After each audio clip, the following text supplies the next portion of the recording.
Guys, gusto ko lang ipakita sa inyo ang aking mga halaman na pinatubo natin sa tubig.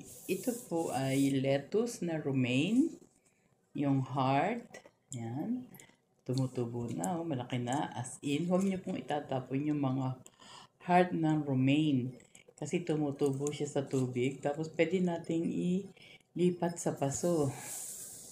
Ayan po, dyan natin. Ito naman yung ating leek. No guys, kung nagulay kayo ng leek o nagawa kayo ng soup na leek, huwag nyo din pong itapon yung puno kasi umuugat po siya. Ayan. Diba? Ang ganda. Ayan. Maliit lang yung iiwanan natin dun sa puno para paugatan natin.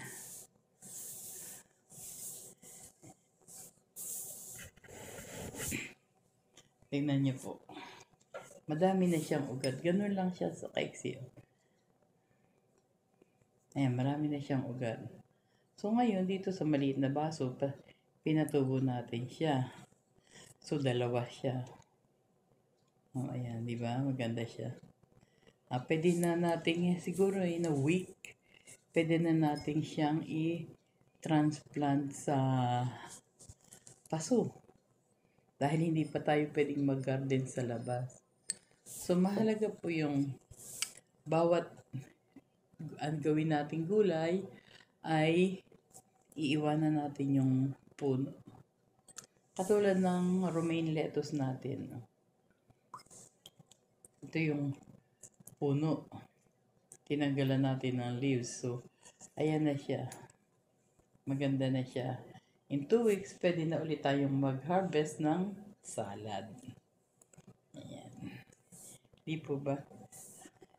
Trinay ko na din yung mga sibuyas, bawang, at yung mga marami na. O, ayan. Kaya marami po tayong garden, yung ating celery, na napakalaki na ng ating celery. Huwag natin itapon yung mga puno ng ating gulay dahil pwede natin silang gamitin ulit sa mga susunod na panahon. Yung katulad ng ating celery, malaki na siya.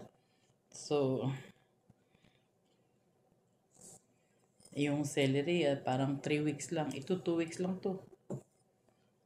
Ito 1 week pa lang. Ginawa natin salad last week. Pasensya na, gabi na. Ayan, ang ganda na, ang dami pong ugat. Oh. Ang leek ay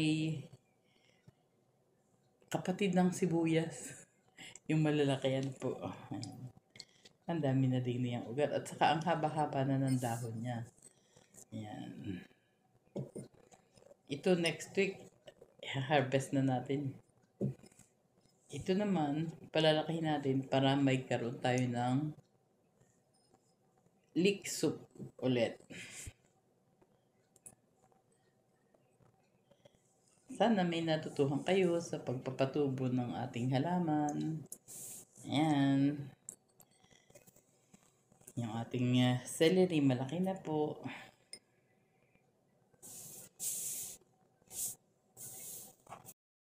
Guys, tingnan niyo yung ating celery. Ang laki-laki na, oh, di ba?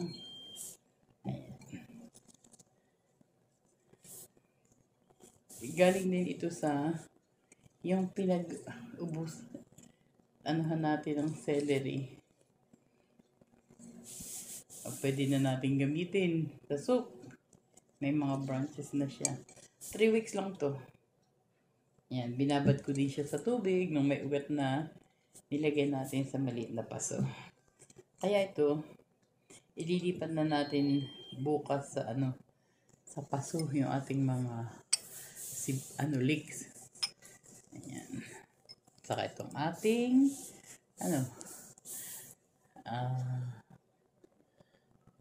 romaine lettuce. Ganda na po. Ayan. Malaki na sila. Marami po tayong mga halaman na pwedeng patubuin na yung mga tira nating halaman. Pwede nating paugatin sa tubig. Katulad po ng pinya. Yan, malaki na yung ating pinya. Saka yung ating mga pinatutubo na mga prutas. Katulad ng lemon, avocado, figs. Ayan, malalaki na po sila. Salamat sa panonood. Salamat mo. Hindi niya na makita ako. Kasi malaki na yung aking celery. Tuwing umaga, yan ang kinakantahan ko. Para lumaki sila. Ito, kakantahan ko din ito tuwing umaga. At itong lettuce na ito, in 2 weeks, igagawin na nating salad. Hahaluan natin ng celery. Ayan. Naputol na yung isang leaves. Hindi naman siya putol. Pumilo. Anyway, pero yung dahon niya, pwedeng ilagay sa soup. Pwede na natin yan. Ayun, gumanda na siya. Ang mahal-mahal ng celery dyan sa atin sa Pilipinas. Kaya huwag nyo itapon yung inyong mga ugat puno ng celery. Patubuin nyo sa tubig. Yan na pa. Salamat ng madami. Madaming thank you.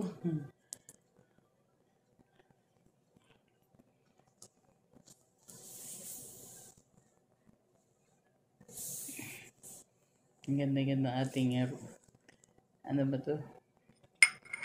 Ang ganda-ganda. Ay, ganda-ganda. Ito ang ating leek. Ayan. At ito ang ating lettuce. Diba? Oo. Ang lettuce at leek at celery.